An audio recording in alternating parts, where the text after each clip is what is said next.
Kaloka! Nanggigigil ako. Inambush ka ni Ma'am Sofia.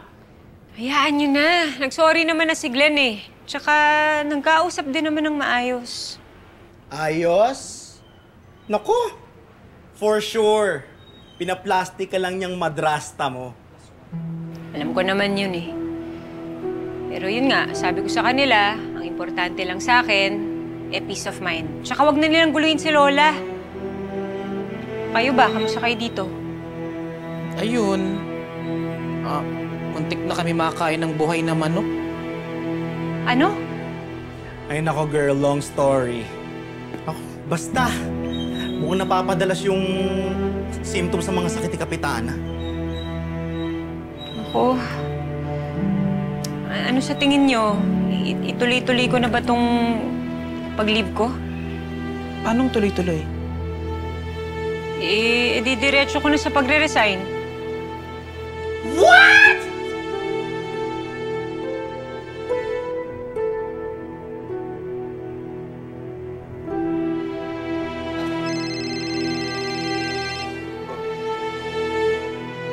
Oh, si Lieutenant Samson.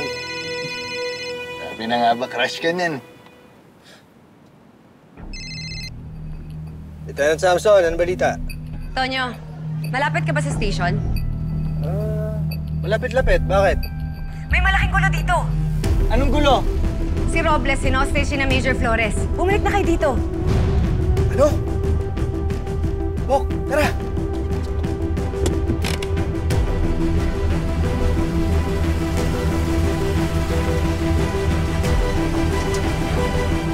Sis, panoorin mo to.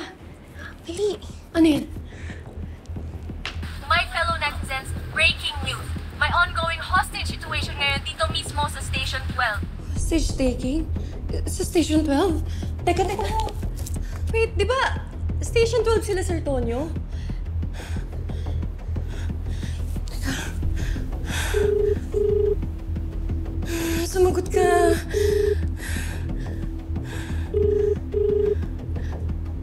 Teka, ano ba yan? Ba't tayo sumagot? Ano? Di sumasagot si Sir Tonyo? Hindi si Sir Tonyo yung tinatawagan ko. Ha? Sino?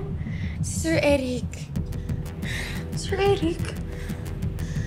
Sumagot ka, ano ba yan? Eric! Si Sir Eric. May isang pulis na ng hostage sa kanyang kasamahan sa hindi malaman na kadahilanan. Huwag bibitaw Oh my God!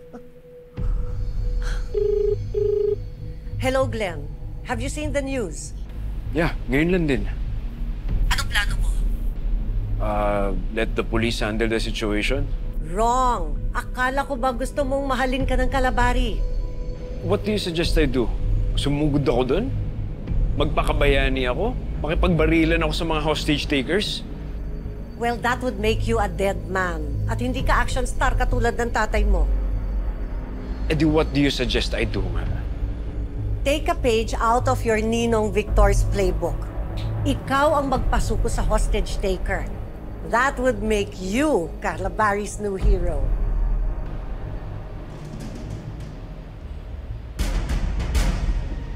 That's a great idea, Mom. Ngayon din pupunta ako ng Station 12. Very good, son.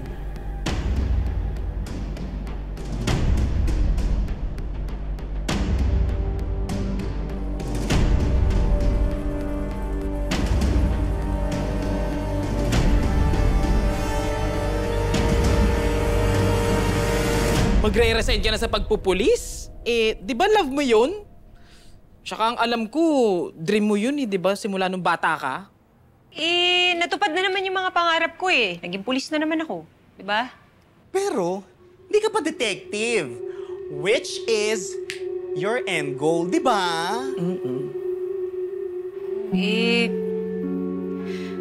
Ayoko na kasing iasa sa inyo yung si Lola eh. Hindi naman pwedeng ganun, di ba?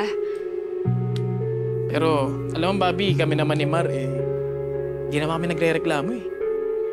Oo, tsaka pamilya na namin si Kapitana. Ano ka ba? Oo nga, pero ayoko naman nang umabot pa sa point na nagtatrabaho nga ako, tapos yung isip ko nandito na kay Lola. Pero alam mo, Bobby, sa tono ng pananalita mo, parang magre-resign ka na din eh. So, paano yan? Magpapaalam ka na kay Tonyo? Naman ako magpapaalam dun. Eh, hindi naman kami, no? Di kayo? Pero siya yung una mong tinawagan nung nalaman mo yung sakit ni Kapitana. Eh, kasi nga, hindi sumasagot si Chief. Kaya si Tonyo na lang yung tinawagan ko para sa kanya na lang ako nagpaalam. Sus! Ang daming tatawagan. Bakit si Tonyo pa? Tama!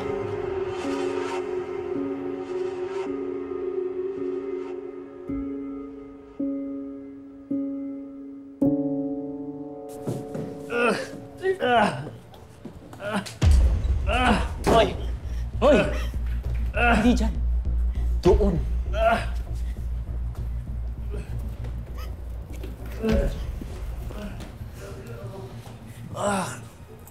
Bautista, iposas mo si Tisha. Ayaw ko! Bilisan mo!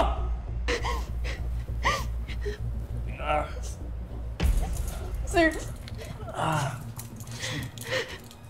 Iposas mo doon.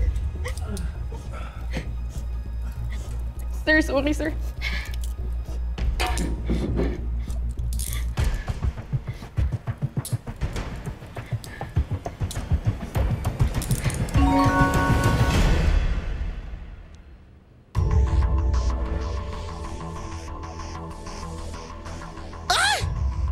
Hala!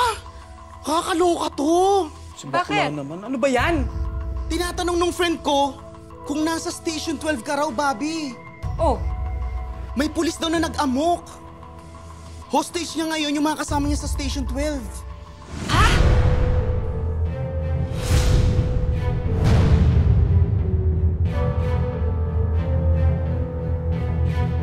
Sir, marami nang nawalang dugo kay Major. Kailangan na natin siya madala sa hospital. Hindi ka! Kung may alis dito, ako yun. Hindi si Chief. Naiintindihan mo? Robles, paano ka lalabas? Kung ayaw mo masaktan, sumuko ka na. Ano ko sira?